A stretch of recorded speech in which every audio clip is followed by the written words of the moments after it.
नमस्कार, Byju's exam prep IAS Hindi platform पर आपका स्वागत है। आज हम लोग 22 फरवरी 2022 के द हिंदू समाचार पत्र का विश्लेषण करेंगे, जो कि आपके आगामी संघ लोक सेवा आयोग के प्रारंभिक एवं मुख्य परीक्षा के दृष्टिकोण से लाभदायक सिद्ध हो सकता है। तो आइए पहले सत्र के विषय की चर्चा कर लें। तो आज के सत्र के विषय में पहला है अंतर्राष्ट्रीय कानून का इस्तेमाल करें, चीन के उल्लंघन को नकारें। यानी पहला जो विषय है वह अंतर्राष्ट्रीय संबंध से संबंधित है।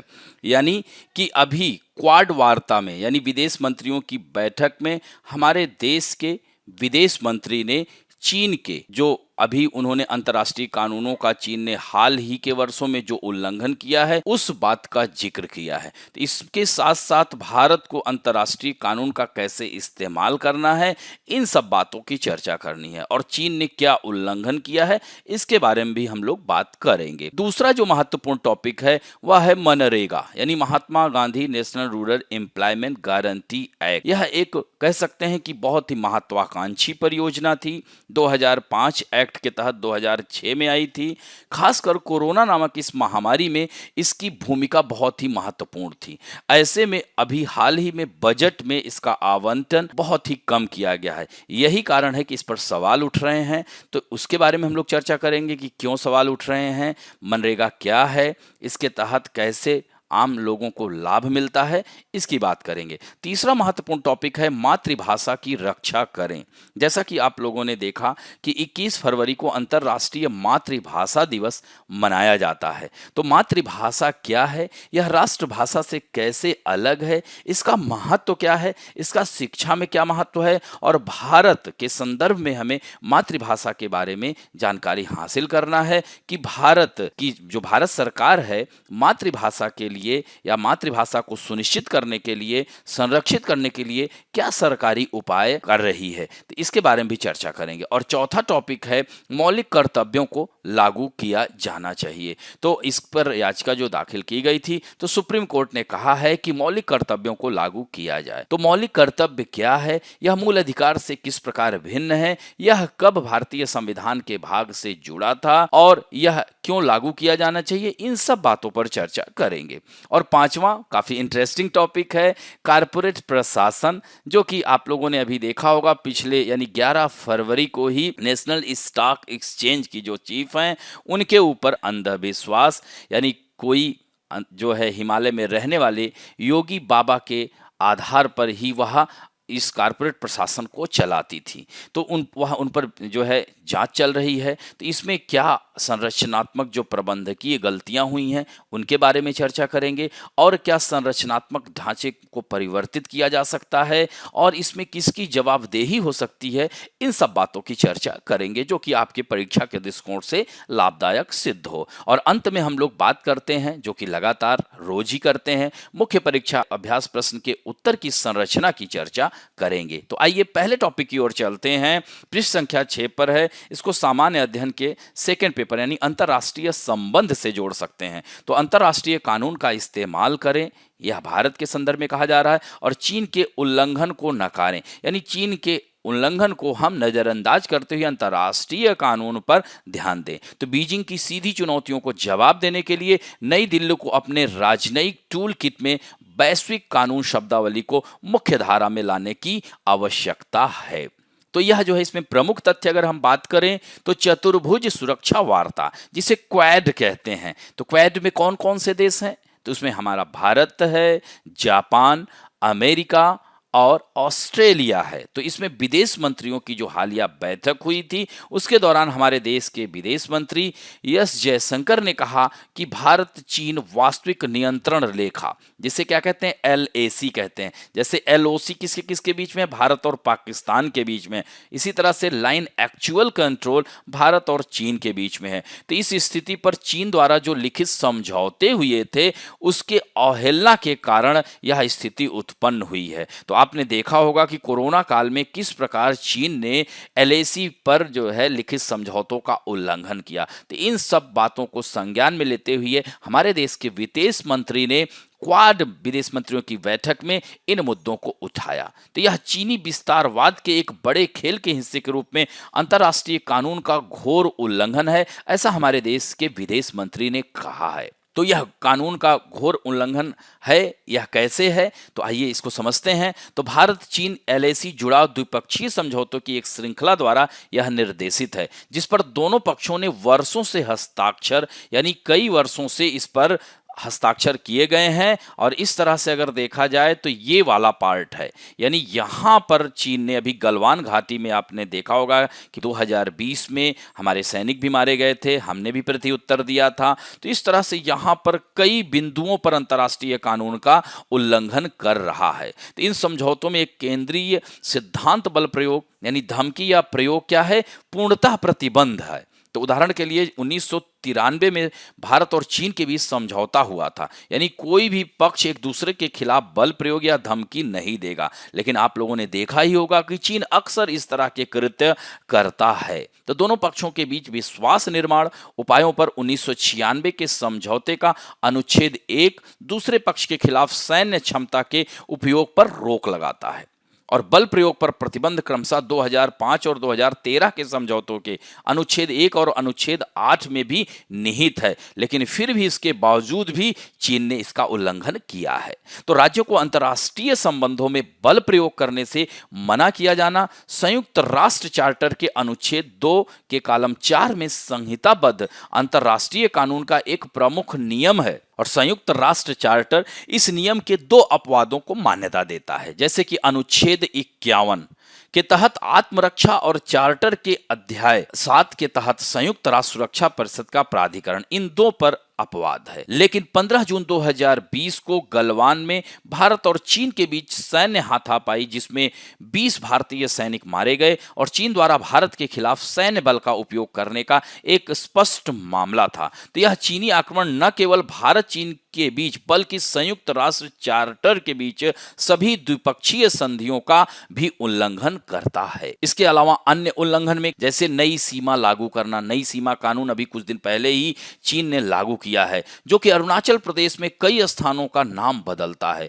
और इसका उद्देश्य अपनी सभी भूमि सीमाओं पर सीमा चिन्हक स्थापित करना। तो एलएसी के उल्लंघन और नया सीमा कानून 2005 के समझौते के अनुच्छेद 9 का उल्लंघन करता है, जो दोनों पक्षों को सीमा प्रश्न के अंतिम समाधान के लिए लंबित एलएसी का कड़ाई से पालन और निरीक्षण करने के लिए बाध्य करता है। इसके अलावा पूर्वी लद्दाख सेक्टर में यानी सशस्त्र बलों का जमावड़ा, तो यानी मिसाइल सहित भारी हथियारों के साथ चीन द्वारा भारी सैन्य निर्माण की चिंताजनक रिपोर्टें आ रही हैं।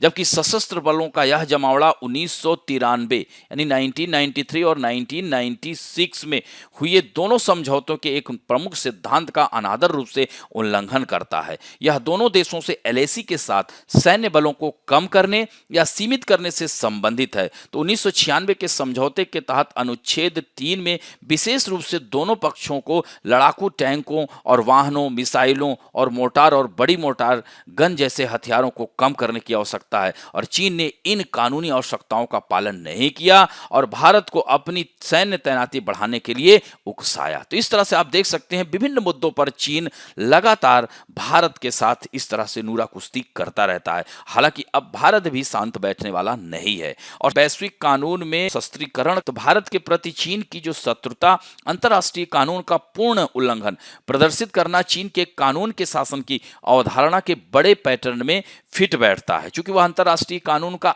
आए दिन उल्लंघन करता रहता है। तो अंतर्राष्ट्रीय स्तर पर चीन द्वारा अंतर्राष्ट्रीय कानून को हथियार बनाने के कई उदाहरण हैं। जैसे पहला हम बात करें तो दक्षिण चीन सागर, South China Sea, strategic point of view से one of the most important location, जहां पर विश्व की निगाहें वहां पर भी बनी रहती हैं। ऐसे में चीन दक्षिणी चीन सागर पर अपना पूरा आधिपत्य जमाना चाहता है। तो इसमें दोनों पक्षों के बीच जो समुद्री विवाद जो था, जिस पर संयुक्त राष्ट्र सम्मेलन के कह सकते हैं कानून पर संयुक्त राष्ट्र सम्मेलन जिसे UNCLOS के तत्वावधान में एक मध्यस्थता न्यायाधिकरण द्वारा फिलीपींस के पक्ष में, यानी संयुक्त राष्ट्र ने भी फिलीपींस के पक्ष में किया, तो 2016 के फैसले की जोरदार चीन ने निंदा कर दी। चूंकि चीन कहता है कि दक्षिणी चीन सागर पर पूरा आधिपत्य हमारा होगा, चूंकि नाम ही उसका साउथ चाइना सी है। तब ऐसे में अगर हम भारत की बात करें तो इंडियन ओशियन नाम तो हिंद महासागर है, तो क्या हिंद महासागर के पूरे क्षेत्र पर भारत का कब्जा है?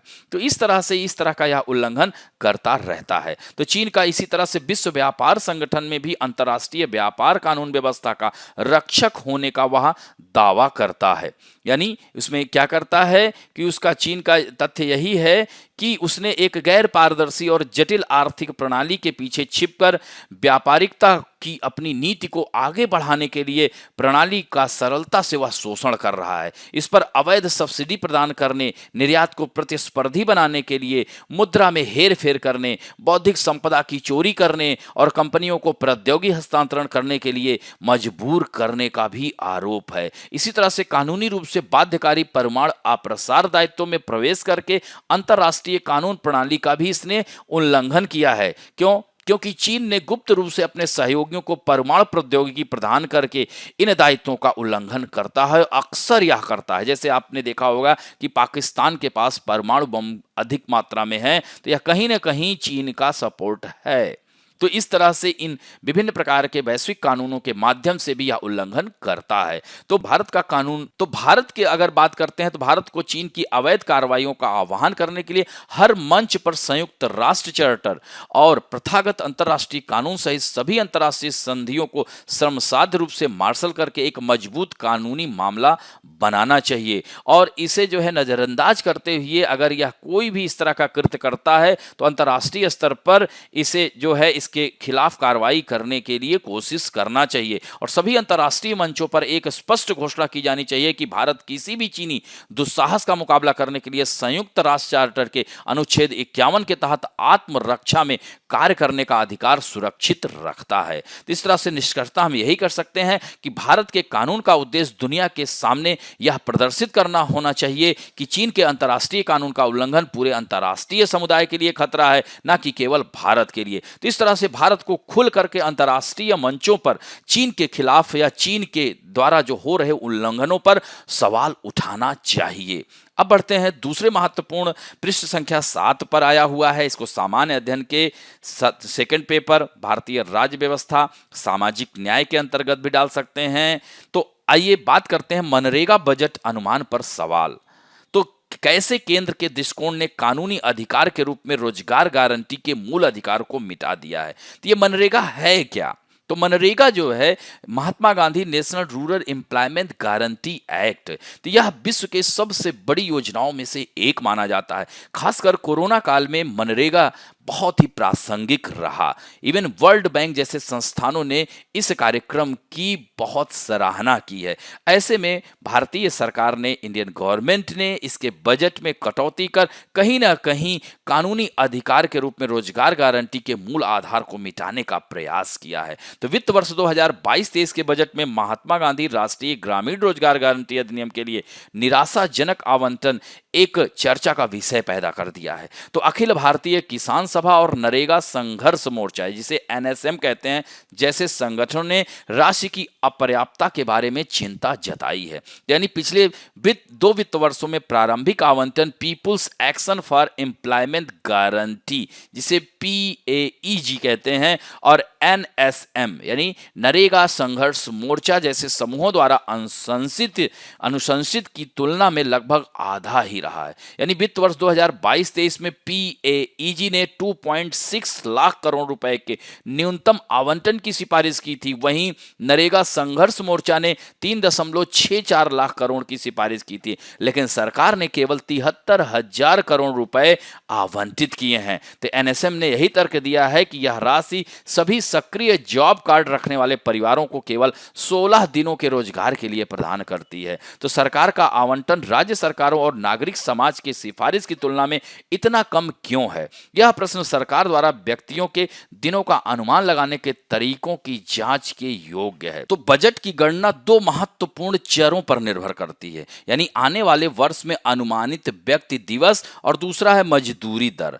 तो मनरेगा की जो MIS रिपोर्ट में केंद्र द्वारा अनुमोदित मासिक अनुमानों के साथ साथ वास्तविक जनरेट किए गए व्यक्ति दिवस हैं। तो इसमें MIS क्या है, MIS रिपोर्ट क्या है, इसके बारे में भी थोड़ा सा जानना आवश्यक है। तो MIS का मतलब होता है मिनिस्ट्री इंफॉर्मेशन रिपोर्ट, यानी हर सरकारी योजना के पीछे जो मंत्रालय होता है उस मंत्रालय की रिपोर्ट को मिनिस्ट्री इंफॉर्मेशन रिपोर्ट या MIS कहते हैं। तो नरेगा MIS रिपोर्ट का मतलब यही है कि नरेगा के काम की जो रिपोर्ट मंत्रालय के नाम से जारी होती है वह रिपोर्ट ऑनलाइन मनरेगा की वेबसाइट पर डाली जाती है और हर फाइनेंशियल ईयर यानी कि वित्तीय वर्ष की NREGA MIS report online check की जा सकती है। तो इसमें यहाँ पर आप देख सकते हैं प्रोजेक्टेड पर्सन डे, यानी प्रति व्यक्ति जो है दिवस इन करोड़ में। तो यह MIS रिपोर्ट 4 फरवरी 2022 को दी गई है। तो इसमें आप देख सकते हैं कि पिछले 2 वर्षों के इन आंकड़ों को करीब से देखने पर कुछ विसंगतियां इसमें आपको दिख रही हैं।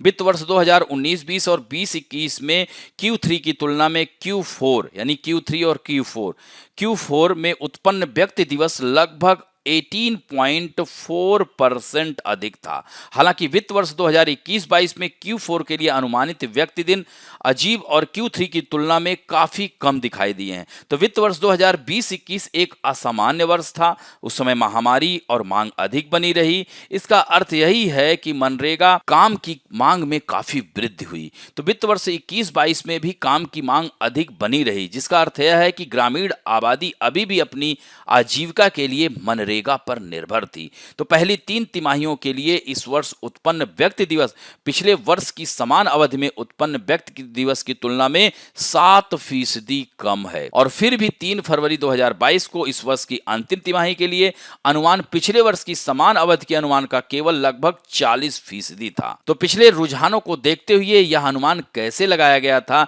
कि इस बारे में कोई स्पष्टता नहीं है। और यह देखते हुए कि मनरेगा के काम के समापन के साथ Q4 यानी क्वार्टरली 4 में पारंपरिक रूप से काम हुआ है। हालांकि यह जो सुझाव देता है वह यह है कि सरकार ने इस वित्त वर्ष की अंतिम तिमाही के लिए अपने अनुमानों को संशोधित नहीं किया था, जबकि उसने दिसंबर 2021 में मनरेगा के लिए 25,000 करोड़ के पूरक अनुदान की घोषणा की थी। तो सरकार द्वारा धन की उपलब्धता के आधार पर काम की मांग पर अंकुश लगाने के प्रयास किए गए हैं। उदाहरण के लिए 2016 में बिजनेस स्टैंडर्ड ने यह बताया था कि ग्रामीण विकास मंत्रालय अनौपचारिक रूप से राज्यों से मनरेगा के काम के कटौती करने के लिए वह बात कर रहा था, क्योंकि धन समाप्त हो रहा था। तो इस तरह से मजदूरी दर की बात अगर करें तो मजदूरी दर जो है आधिकारिक मनरेगा मजदूरी दर भी बजट को कम रखने में योगदान करती है। तो मनरेगा अधिनियम के स्पष्ट आदेश के बावजूद मजदूरी की पारिश्रमिक प्रत्येक राज्य में न्यूनतम मजदूरी से कम नहीं हो सकता। ऐसा करके केंद्र सरकार ने अधिनियम के प्रावधानों के साथ साथ मनरेगा श्रमिकों के मौलिक अधिकारों का उल्लंघन किया है। तो मनरेगा की औसत मजदूरी क्या होनी चाहिए इसका अनुमान लगाया गया है। तो उदाहरण के लिए अनूप सतपथी की अध्यक्षता में एक विशेषज्ञ समिति ने जुलाई 2018 तक आवश्यकता आधारित राष्ट्रीय न्यूनतम वेतन 375 रुपए प्रति दिन का अनुमान लगाया है। इसकी तुलना में PAEG ने हाल ही में जारी अपने पूर्व बजट में 269 प्रतिदिन के रूढ़िवादी अनुमानों का उपयोग किया। हालांकि नरेगा एक नजर में रिपोर्ट के अनुसार इस वर्ष भुगतान की गई औसत मनरेगा मजदूरी मात्र 209 रुपए प्रतिदिन। हालांकि मनरेगा में सबसे अच्छा जो ग्राफ है वह छत्तीसगढ़ का है। तो इस तरह से यहाँ पर आप देख सकते हैं कि यह समस्याएं हो रही हैं। तो यह कह सकते हैं कि इन विसंगतियों को ठीक किया जा सकता है। PAEG ने वित्त वर्ष 2022-23 के लिए न्यूनतम बजट 2.64 लाख करोड़ की सिफारिश की, लेकिन फिर भी सरकार ने नजरअंदाज किया है। तो इस तरह से इस पर ध्यान देने की आवश्यकता है। Mahatma Gandhi rural guarantee act क्या है? तो यह 2005 को इसका अधिनियम आया था और 2 फरवरी 2006 से आंध्र प्रदेश के अनंतपुर जिले से यह स्टार्ट हुआ था। और यह योजना प्रत्येक वित्तीय वर्ष में किसी भी ग्रामीण परिवार के उन वयस्कों को 100 दिन का रोजगार उपलब्ध कराती है, जो प्रतिदिन 220 रुपए की सांविधिक न्यूनतम मजदूरी पर सार्वजनिक कार्य संबंधित संबंधित अकुशल मजदूरी करने के लिए तैयार है। तो इस योजना के तहत नियत कार्यबल का करीब 1/3 यानी यहाँ पे 33% महिलाओं के लिए इसमें आरक्षण है। तो शुरू में इसे राष्ट्रीय ग्रामीण रोजगार गारंटी अधिनियम कहा जाता था, लेकिन 2 अक्टूबर 2009 को इसका पुनः नामकरण कर Mahatma Gandhi National Rural Employment Guarantee Act रखा गया। तो इस तरह से भी महत्वपूर्ण था। अब बढ़ते हैं पृष्ठ संख्या 7 पर ही इसे संस्कृति से जोड़ सकते हैं। तो मातृभाषा की रक्षा करें। तो 1952 में ढाका की खूनी हिंसा आज भी हमारी मातृभाषाओं की जीवंतता की एक सशक्त याद दिलाती है। तो दोस्तों, अंतर्राष्ट्रीय मातृभाषा दिवस मनाने का श्रेय पूरी तरह से बांग्लादेश को जाता है। 21 फरवरी को बांग्लादेश में उन लोगों को सम्मानित करने के लिए मनाया जाता है जिन्होंने अपनी मातृभाषा बंगला की रक्षा के लिए पश्चिमी पाकिस्तान के तत्कालीन शासकों के खिलाफ और दुनिया भर में व्यक्तियों के जातीय भाषाई अधिकारों का सम्मान करने के लिए अपने प्राणों की आहुति दी थी। तो इसकी अगर हम पृष्ठभूमि में जाते हैं तो जब भारत स्वतंत्र हुआ, 2 राज्यों में बटा, भारत और पाकिस्तान। 1948 में जब पाकिस्तान ने भारत से जब वो एकदम अलग हो चुका था, तो वहां की सरकार ने उर्दू को एक राष्ट्रभाषा का दर्जा दिया। तो उस समय बांग्लादेश चूंकि पूर्वी पाकिस्तान हुआ करता था, तो बांग्लादेश में बांग्ला भाषा बोली जाती थी। इसलिए मातृभाषा की रक्षा के लिए 1952 में यानी 21 फरवरी 1952 को ढाका यूनिवर्सिटी के विद्यार्थियों ने, सामाजिक कार्यकर्ताओं ने पाकिस्तान सरकार की नीति का कड़ा विरोध किया और आंदोलन उग्र रूप ले लिया। तो 4 साल बाद पाकिस्तान सरकार ने कार्रवाइयां भी की, कई लोग उसमें शहीद हुए। तो इस तरह से 29 फरवरी 1956 को बांग्ला भाषा को आधिकारिक भाषा का दर्जा पाकिस्तान को देना ही पड़ा। तो यह शायद इतिहास का एकमात्र ऐसा आंदोलन है जो भाषाई और सांस्कृतिक अधिकारों की रक्षा के साथ शुरू हुआ था और अंततः एक स्वतंत्र राष्ट्र बांग्लादेश का जन्म हुआ। और वह कब हुआ? 1971 में हुआ, जिसमें भारत का सहयोग था। तो कनाडा में रहने वाले बांग्लादेशी रफीकुल इस्लाम ने मातृभाषा दिवस को मनाने का विचार दिया था। तो मातृभाषा की लड़ाई सफल हुई और शहीद युवाओं की स्मृति में 1999 में 21 फरवरी को यूनेस्को, तो यूनेस्को का मतलब क्या है? UNESCO, United Nation Educational Scientific Cultural Organisation, यानी संयुक्त राष्ट्र शैक्षिक वैज्ञानिक सांस्कृतिक संगठन, इसने अंतर्राष्ट्रीय मातृभाषा दिवस के रूप में मनाने की घोषणा की। और इस तरह से अंतर्राष्ट्रीय मातृभाषा दिवस पहली बार 21 फरवरी 2000 को मनाया गया। और इस तरह से हर वर्ष इसका थीम रखा जाता है। तो इस साल 2022 का जो थीम है, बहुभाषी शिक्षा के लिए प्रौद्योगिकी का उपयोग, चुनौतियां और अवसर। चूंकि आप लोगों ने देखा होगा कि गूगल पर अब विभिन्न प्रकार की भाषाएं, चूंकि मातृभाषाओं के जो है अब देख रहे हैं लुप्त होने का खतरा दिख रहा है, यानी हर 14 मिनट पर एक मातृभाषा नष्ट हो रही है। तो मातृभाषा का महत्व क्या है? तो दुनिया भर में सैकड़ों भाषाएं बोली जाती हैं, लिखी जाती हैं, अनुवादित की जाती हैं। और भाषाई विविधता क्या है? हमारे सामाजिक सांस्कृतिक पहचान को परिभाषित करती है। तो राष्ट्रभाषा और मातृभाषा में क्या अंतर है?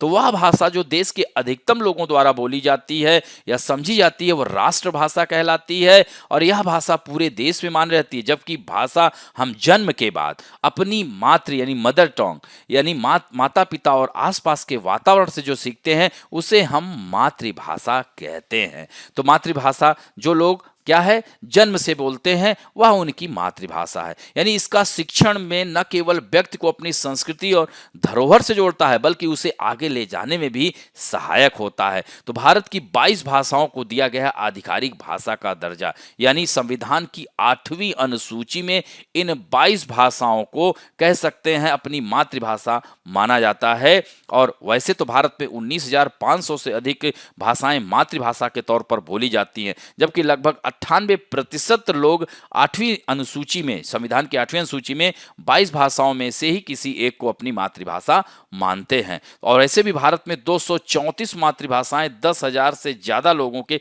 समूहों द्वारा बोली जाती हैं और 2900 मातृभाषाएं विलुप्त होने की कगार पर हैं। देखिए, सरकार द्वारा उठाए गए कदम की बात किया जाए मातृभाषा को संरक्षित करने के लिए, तो इस तरह से 22 भाषाओं, यानी जब संविधान लागू हुआ था तो मात्र 14 भाषाएं थी। तो इसमें भी ध्यान रखिएगा, 21वें संविधान संशोधन, 71वें संविधान संशोधन और 92वें संविधान संशोधन। तो 21वां संविधान संशोधन कब हुआ था? तो 1967 में हुआ था। इसी तरह से 71वां संविधान संशोधन 1991 में हुआ था और 92 जो है 2003-4 में हुआ था। तो इस तरह 21वें संविधान संशोधन में एक भाषा सिंधी भाषा जोड़ी गई, तो इस तरह से 15 भाषाएं हुई।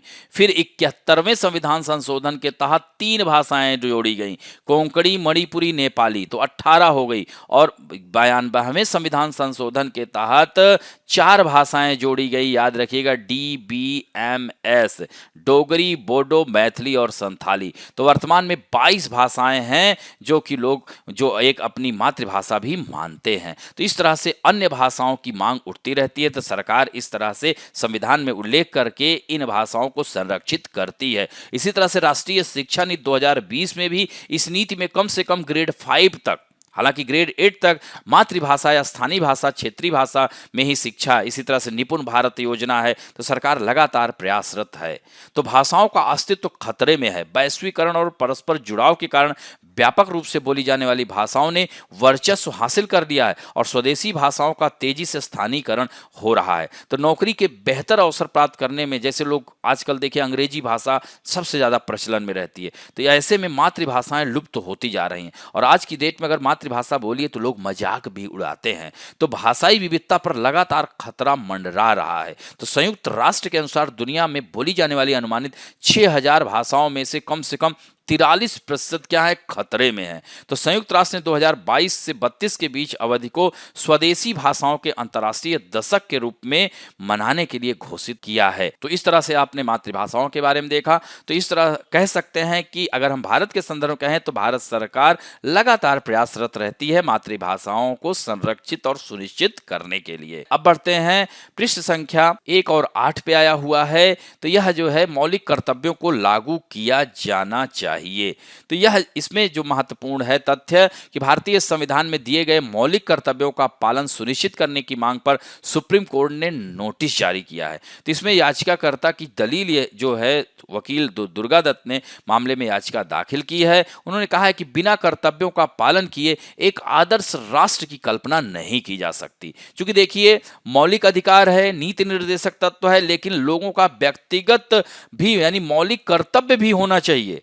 हर जगह राज्य ही रिस्पॉन्सिबल नहीं होना चाहिए। प्रत्येक व्यक्ति का कर्तव्य है कि राष्ट्र की रक्षा के लिए वह भी अपनी सहभागिता उसमें करे। तो इसी तरह से 1998 में केंद्र सरकार की तरफ से बनाई गई JS वर्मा कमेटी ने मौलिक कर्तव्यों का पालन सुनिश्चित करने के लिए कानूनी आधार तैयार करने की बात कही थी और कमेटी ने स्कूली बच्चों समेत आम नागरिकों को इन कर्तव्यों के प्रति जागरूक करने और उनके पालन के लिए प्रोत्साहित करने की बात कही थी। तो याचिका में यह बताया गया था कि 2003 में सुप्रीम कोर्ट के तत्कालीन चीफ जस्टिस VN खरे की अध्यक्षता वाली 3 जजों की बेंच ने इस बारे में आदेश दिया था। तो रंगनाथ मिश्रा बनाम भारत सरकार मामले में दिए इस आदेश में कोर्ट ने केंद्र और राज्यों से JS वर्मा कमेटी की रिपोर्ट के आधार पर कदम उठाने के लिए कहा गया था, लेकिन अब तक इस दिशा में कोई भी कदम नहीं उठाया गया। तो यही कारण है कि सुप्रीम कोर्ट ने इसको संज्ञान में लिया है। तो दोस्तों यह मौलिक कर्तव्य है क्या? तो ध्यान रखेंगे हमारे संविधान का निर्माण हुआ था, यानी हमारा संविधान लागू कब हुआ था? 26 जनवरी 1950 को लागू हुआ था। तब यह मौलिक कर्तव्य हमारे संविधान का भाग नहीं था। तो यह जो है मौलिक कर्तव्य सोवियत संघ उस समय, जिसे वर्तमान में रूस कहते हैं, यह विखंडित हो गया था, तो सोवियत संघ से मौलिक कर्तव्य को लिया गया है। तो 42वें संविधान संशोधन के तहत सरदार स्वर्ण सिंह समिति की संस्तुति के आधार पर 1976 में संविधान के भाग 4 का में अनुच्छेद 51 का में मूल कर्तव्य को जोड़ा गया। तो उस समय मूल कर्तव्यों की संख्या 10 थी और फिर 86वें संविधान संशोधन के तहत 2002 में शिक्षा का अधिकार, यानी प्रत्येक माता पिता का कर्तव्य है कि अपने बच्चे को शिक्षा से वंचित रहने से रोके और उसे पढ़ाए। इस तरह से 11वां मूल कर्तव्य क्या था? शिक्षा का अधिकार, जो कि हर माता पिता का कर्तव्य है। तो इस तरह से इसमें नागरिकों से अपेक्षा की गई कि वह संविधान का पालन करे, संवैधानिक संस्थाओं,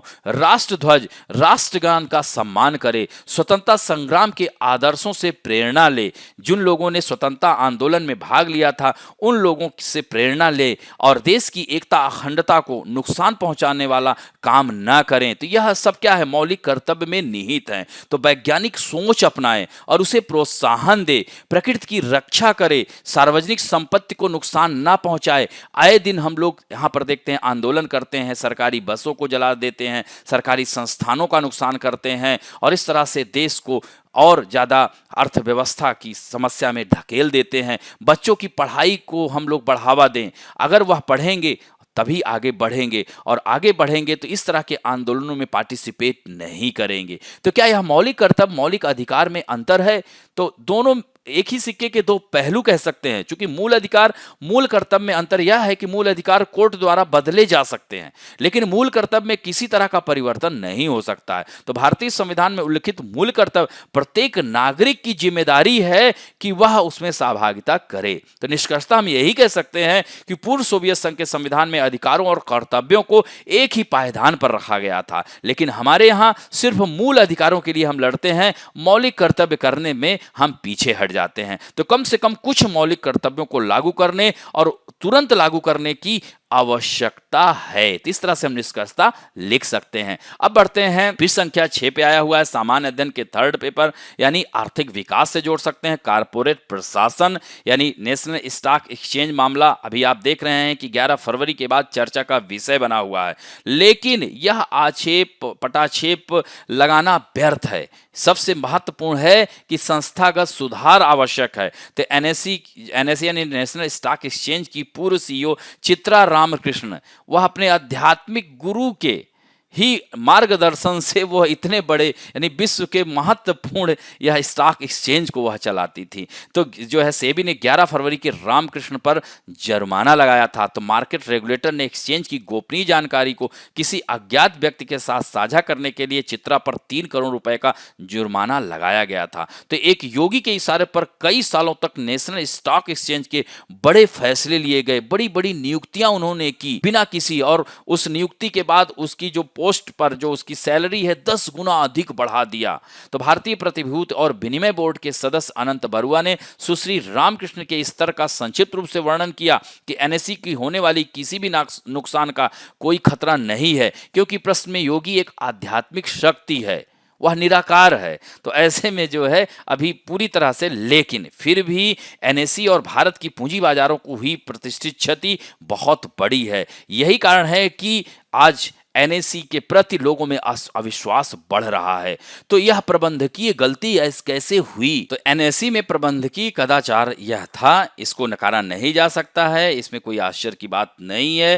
प्रबंधकीय कदाचार एक यह वैश्विक घटना है, इसलिए एक प्रभावी निदेशक मंडल जैसे प्रबंधन पर नियंत्रण की आवश्यकता है। और इससे बड़ी भी समस्या यह है कि एनएससी के बोर्ड को अभावग्रस्त पाया गया है। तो इस तरह से जो श्री बरुआ ने बोर्ड की कमियों का उन्होंने इंगित करते हुए कहा कि श्री सुब्रमण्यम की नियुक्ति में अनियमितताओं के बारे में बोर्ड को सूचित किए जाने के बाद इसने मामले पर चर्चा की, और दूसरा सुश्री रामकृष्ण के अपराधों से अवगत होने के बावजूद इसने उनके खिलाफ कार्रवाई करने की बजाय उदार शर्तों पर इस्तीफा देने की उनको पेशकश की गई। इसी तरह से जनहित निदेशक सेबी को एनएससी में चल रही गतिविधियों के बारे में सूचित करने में विफल रहे। तो यह सब कैसे हुआ, इतने दिनों तक यह कैसे चला? इसका जवाब कारपोरेट जगत की संस्कृति और बोर्ड रूम में है। तो कारपोरेट जगत में प्रदर्शन के आधार पर बहुत कुछ माफ किया जाता है। जब एक प्रदर्शन करने वाला सीईओ किसी विशेष व्यक्ति या व्यक्तियों को अनुचित रूप से पक्ष लेने का विकल्प चुनता है तो बोर्ड इसे एक क्षम्य दुर्बलता के रूप में देखते हैं। तो इक्विटी और निष्पक्षता के विचार बोर्डों को अनावश्यक रूप से परेशान नहीं करते हैं। तो लेकिन समस्या संरचनात्मक है। तो एनएससी ने भारत के स्टॉक एक्सचेंजों में एक क्रांति की शुरुआत की थी। भारी मुनाफा यह कमाता है। ऐसी स्थिति में बोर्डों को लगता है कि वे सीईओ को एक हद तक भाई भतीजावाद और अन्य मानवीय विफलताओं के साथ रह सकते हैं, इसलिए उनकी जांच नहीं की जा सकती है। लेकिन यहाँ पर बहुत ही चूंकि अच्छा काम कर रही उसे टीम चुनने का हक भी है। यही बात तो किया है उन्होंने, चित्रा रामकृष्णन ने। लेकिन इस तरह का रवैया क्या विशिष्ट निजी क्षेत्र की कंपनी में तो हो सकता है, लेकिन क्या एक सार्वजनिक संस्थान में ऐसा हो सकता है? ऐसा नहीं है। एक मार्केट इंफ्रास्ट्रक्चर इंस्टीट्यूशन है, क्योंकि यहाँ पर नियमों का उल्लंघन हो रहा है। तो जब तक शीर्ष प्रबंधन बोर्ड सदस्यों का चयन करता है या उसके चयन को प्रभावित कर सकता है, तब तक प्रबंधन के लिए किसी सक्रिय चुनौती की कोई उम्मीद नहीं है। यदि सार्थक परिवर्तन लाना है तो बोर्ड के सदस्यों के चयन में विविधता लाने की आवश्यकता है। शीर्ष प्रबंधन को 50% से अधिक स्वतंत्र निदेशकों को चुनने की अनुमति नहीं देनी चाहिए। बाकी को विभिन्न अन्य हितधारकों द्वारा चुना जाना चाहिए, जैसे वित्तीय संस्थान से, बैंक से, छोटे शेयर धारक, कर्मचारी आदि से भी चुना जा सकता है। और हमारे पास स्वतंत्र निदेशक होंगे जो अपनी नौकरियों के लिए शीर्ष प्रबंधन को नहीं मानेंगे। तब ऐसे में कार्य अच्छी तरह से क्रियान्वित किया जा सकेगा। तो शीर्ष प्रबंधन के प्रति जवाबदेह जब नहीं होंगे लोग, बल्कि उन हितधारकों के प्रति जवाबदेह होंगे जिन्होंने उन्हें नियुक्त किया है। तो इस तरह से एक बार ऐसा होने पर बोर्ड रूम की गतिशीलता में बदलाव की उम्मीद की जा सकती है। हम निश्चित नहीं हो सकते हैं कि यह सब होगा, लेकिन एनएससी में 5 पीआईडी थे जिन्हें सेबी को किसी भी अप्रिय घटना के बारे में सूचित करने की आवश्यकता थी, और वे ऐसा करने में विफल रहे। केवल इतना कह सकते हैं, जहां विविध हितधारकों द्वारा स्वतंत्र निदेशकों का चयन किया जाता है, वहां शीर्ष प्रबंधन को चुनौती देने वाले निदेशकों को सैद्धांतिक संभावना कम से कम होती है। तो इस तरह से यहाँ पर जवाबदेही का मुद्दा बन जाता है कि बोर्ड के सदस्यों को चूक के लिए जिम्मेदार ठहराया जाना चाहिए। एनएससी मामले में सेबी ने रवि नारायण को दंडित किया, जो कि उपाध्यक्ष थे। तो श्री नारायण ने यह बात कही कि ऐसा कोई कारण नहीं है कि उन्हें बाहर कर दिया जाए, क्योंकि एनएससी का बोर्ड सामूहिक रूप से जिम्मेदार था। तो नियामक उन निदेशकों के खिलाफ कार्रवाई करते हैं जहां वित्तीय गड़बड़ी होती है। वे शायद ही कभी कार्य करते हैं जहां वर्तमान उदाहरण के रूप में विनियमन का उल्लंघन होता है। तो यह बदलना होगा। नियामकों को कई तरह के उपकरणों के माध्यम से गलत निदेशकों को दंडित करना चाहिए, चाहे वह वित्तीय दंड हो या सख्ती करना चाहिए, बोर्डों से निष्कासन करना चाहिए, बोर्डों की सदस्यता से स्थायी प्रतिबंध लगा देना चाहिए। नियामकों को स्वयं भी जवाबदेही होना पड़ेगा। एनएससी के मामले में सेबी से भी सवाल पूछे गए हैं। उदाहरण के लिए, सेबी ने योगी की पहचान का पता लगाने के लिए साइबर पुलिस की मदद क्यों नहीं ली? सेबी को खुद को समझाने की भी जरूरत है। तो इस तरह से निष्कर्षतः हम यही कह सकते हैं कि प्रतिष्ठित व्यक्तियों के एक पैनल द्वारा सभी नियामकों के आवधिक स्वतंत्र ऑडिट की आवश्यकता है, और ऑडिट को अपने उद्देश्यों के संबंध में नियामकों के प्रदर्शन का मूल्यांकन करना चाहिए। अब बढ़ते हैं मुख्य परीक्षा अभ्यास प्रश्न। यद्यपि मौलिक अधिकारों की तरह मौलिक कर्तव्यों को न्यायालय के एक रिट द्वारा परिवर्तनीय नहीं बनाया गया है, फिर भी यह समाज और व्यक्तियों की भलाई के लिए समान रूप से मूलभूत हैं। तो वर्तमान घटना का जिक्र, यानी सुप्रीम कोर्ट ने जो संज्ञान में लिया है, नोटिस जारी किया है, उसके बारे में बताते हुए मौलिक कर्तव्यों को आपको बताना है कि मौलिक कर्तव्य क्या होता है, और याचिकाकर्ता की दलील क्या थी, और मौलिक कर्तव्य क्यों आवश्यक है, यह मौलिक अधिकारों से किस प्रकार भिन्न है, और लोगों का क्या कर्तव्य है, और इससे संबंधित जो कमेटी है उनकी चर्चा करते हुए अंत में निष्कर्षता यही कहना चाहिए कि पूर्व सोवियत संघ के संविधान में अधिकारों और कर्तव्यों को एक ही पायदान पर रखा गया है, तो कम से कम अपने देश को भी कुछ मौलिक कर्तव्यों को लागू करने की तत्काल आवश्यकता है। और इसी तरह से दूसरे प्रश्न में इतिहास से हमें अपनी मातृभाषा को संरक्षित करने का महत्व ज्ञात होता है, जैसा कि बांग्लादेश में लोगों ने अपनी भाषा को बचाने के लिए खूनी संघर्ष, कह सकते हैं कि उन्होंने वहां पर वह अपने प्राणों की आहुति दी। तो इस तरह से मातृभाषा कितनी आवश्यक है, इसको व्यवस्थित, यानी कि हाल ही में अंतर्राष्ट्रीय मातृभाषा दिवस मनाया गया, उसका जिक्र करते हुए हमें इतिहास से अपनी मातृभाषा को संरक्षित करने के महत्व ज्ञात होता है। इस बात का जिक्र करते हुए मुख्य भाग में जाना चाहिए कि मातृभाषा किसे कहते हैं, इसका ज्ञान करना क्यों आवश्यक है, और भारत की कितनी मातृभाषाओं को आधिकारिक भाषा का दर्जा दिया गया है, और मातृभाषा को संरक्षित करने के लिए भारत सरकार द्वारा क्या कदम उठाए गए हैं। तो निष्कर्षतः आपको यही लिखना है कि भाषाई विविधता हमारी सामाजिक सांस्कृतिक पहचान को परिभाषित करती है और हमें हमारी विरासत से जोड़ती है और सभ्यताओं का आधार स्तंभ है। अतः मातृभाषा को संरक्षित करना हम सबका कर्तव्य है। तो इस तरह से आशा करता हूं कि आज का अंक आप लोगों को अच्छा लगा होगा, और अच्छा लगे तो प्लीज लाइक, शेयर, सब्सक्राइब और बेल आइकन दबाना ना भूलें। धन्यवाद।